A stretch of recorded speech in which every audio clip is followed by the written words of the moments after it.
আমি অপূর্ব কুমার দে।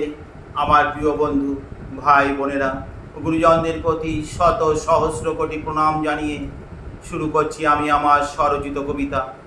আজকের যে স্বরচিত কবিতাটি পাঠ করে শোনাবো, কবিতাটির নাম দিয়েছি আমি এক গ্লাস জলের ক্ষমতা। জীবন বাঁচিয়ে রাখে জল আমাদের, এই তো শুধুই জানি। তৃষ্ণা পেলে খাই জল, বাপরে বাপ বাঁচে জীবন খানি। পেটে গিয়ে জল কি করে আমরা দেখতে নাহি পাই, তবে বলতে পারি খাদ্য পরিপাকে বাট না বাড়তে জল চাই।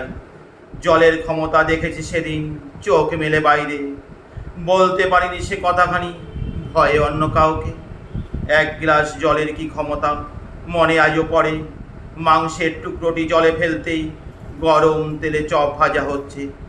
তাই না দেখে ভাবি আর ভাবি, যাবে এই জল পেটে, খুঁড়ে খুঁড়ে খাবে পেটের ভেতর মাংস পিণ্ড পেয়ে।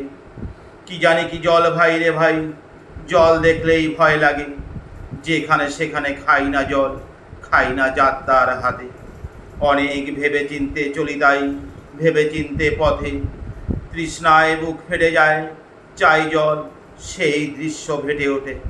হে ভগবান, একটু জল খাবো চেয়ে তার উপায় নাই। কি করে বাজবে জীবন জলে বলতে পারো রে ভাই? সব কথা শুনেছি প্রিয় বন্ধু আমার, শুনেছি মন দিয়ে। মিছে ভাবনা বন্ধু তোমার, জল নামে অ্যালকোহল খায় মাংস পিণ্ড গিরে।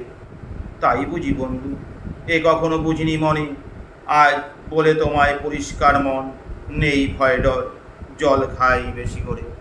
নমস্কার।